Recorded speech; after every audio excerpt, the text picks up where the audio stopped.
बिहार के शायद यह ऐसे पहले शिक्षा मंत्री हैं जिन्हें शिक्षा के मुद्दों पर अगर कुछ बात पूछ दिया जाता है तो उन्हें इस बात की जानकारी नहीं होती। लेकिन वहीं अगर इनको कोई धर्म पर बोलने के लिए कह दे या फिर किसी धर्म ग्रंथ पर बोलने के लिए कह दे तो इनके पास कई सारी चीजें कहने को होती है। जी हाँ, हम बात कर रहे हैं बिहार के शिक्षा मंत्री प्रोफेसर चंद्रशेखर के बारे में, जो कि आए दिन धर्म और ग्रंथ को लेकर टिप्पणियां करते हुए नजर आ जाते हैं। और फिर उनके इस टिप्पणी की बात से राजनीति जो है वह एक बार फिर से धर्म और ग्रंथ तक ही सिमट कर रह जाती है। नमस्कार, आप देख रहे हैं द बिहार प्रोजेक्ट और मैं हूं आपके साथ आत्मजा। बिहार के शायद यह ऐसे पहले शिक्षा मंत्री हैं जिन्हें शिक्षा के मुद्दों पर अगर कुछ बात पूछ दिया जाता है तो उन्हें इस बात की जानकारी नहीं होती। लेकिन वही अगर उनको कोई धर्म पर बोलने के लिए कह दे या फिर किसी धर्म ग्रंथ पर बोलने के लिए कह दे तो उनके पास कई सारी चीजें कहने को होती है। जी हाँ, हम बात कर रहे हैं बिहार के शिक्षा मंत्री प्रोफेसर चंद्रशेखर के बारे में, जो कि आए दिन धर्म और ग्रंथ को लेकर टिप्पणियां करते हुए नजर आ जाते हैं। और फिर उनके इस टिप्पणी की बात से राजनीति जो है वह धर्म और ग्रंथ तक ही सिमट कर रह जाती है।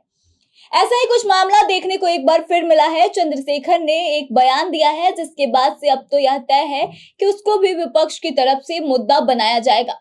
तो आइए आपको बताते हैं कि आखिर इस बार प्रोफेसर चंद्रशेखर ने ऐसा क्या नया बयान दे दिया है। दरअसल रामचरितमानस को विवादित बयान देने के बाद हमेशा से चर्चा में बने रहने वाले बिहार के शिक्षा मंत्री चंद्रशेखर एक बार फिर से सुर्खियों में हैं। इस बार चंद्रशेखर ने रामचरितमानस को लेकर तो कुछ नहीं कहा, लेकिन जन्माष्टमी के मौके पर आयोजित मंच में इस्लाम के संस्थापक मोहम्मद साहब की तारीफ में खूब कसीदे गढ़े। चंद्रशेखर ने मोहम्मद साहब को मर्यादा पुरुषोत्तम बताते हुए कहा कि ईश्वर ने बुराई को खत्म करने के लिए उन्हें धरती पर भेजा।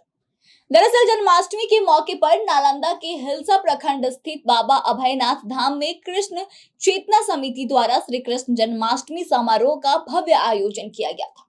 समारोह का उद्घाटन शिक्षा मंत्री चंद्रशेखर, कला संस्कृति एवं युवा मंत्री जितेंद्र राय, श्रम संसाधन मंत्री सुरेंद्र राम, सूचना प्रौद्योगिकी मंत्री मोहम्मद इस्राइल मंसूरी और राजद प्रवक्ता शक्ति सिंह यादव के द्वारा संयुक्त रूप से की गई।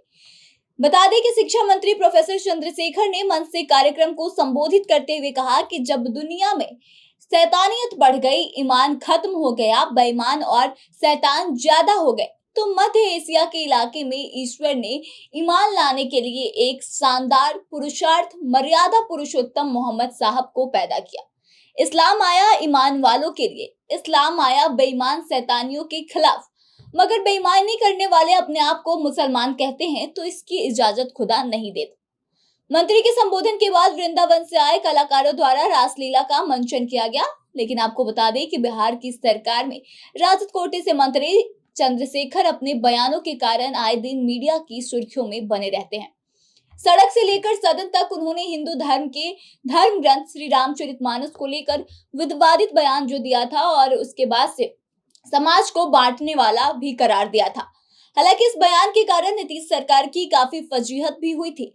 चंद्रशेखर ने रामचरितमानस पर बोलना तो बंद कर दिया, लेकिन अब जब देश भर में सनातन धर्म को लेकर विपक्ष के नेताओं द्वारा विवादित बयान दिए जा रहे हैं तो चंद्रशेखर भला कैसे चुप रह सकते हैं। शिक्षा विभाग में इन दिनों इतनी सारी चीजें चल रही हैं, लेकिन हमारे शिक्षा मंत्री को उन सब पर ध्यान देने की बजाय धर्म ग्रंथ और इस्लाम पर बोलने की ज्यादा जल्दी रहती है। शिक्षा विभाग की कमियों को दूर करने की बजाय शिक्षा मंत्री अक्सर ग्रंथों में लिखी गई बातों को सही करने में जुट जाते हैं। और इस तरह से एक बार फिर से प्रोफेसर चंद्रशेखर ने मोहम्मद साहब को मर्यादा पुरुषोत्तम बताकर नया विवाद छेड़ दिया है। अब यह बात तो निश्चित है कि जन्माष्टमी के मौके पर मोहम्मद साहब को मर्यादा पुरुषोत्तम बताना भाजपा को बिल्कुल भी रास नहीं आएगा और एक बार फिर से इस पूरे मामले को लेकर बड़ा सियासी घमासान जो है वो छिड़ने वाला है। तो इस पूरे मामले पर और चंद्रशेखर द्वारा दिए गए इस बयान पर आप क्या सोचते हैं? अपने विचारों को कमेंट करके बताएं। साथ ही यह भी बताएं कि शिक्षा मंत्री को इस तरह के धर्म और किसी भी धर्म और ग्रंथ को लेकर बयान देना कहां तक शोभा देता है। अपने विचारों को जरूर बताएं और आगे की तमाम खबरों के लिए बने रहे हमारे साथ। देखते रहें द बिहार प्रोजेक्ट।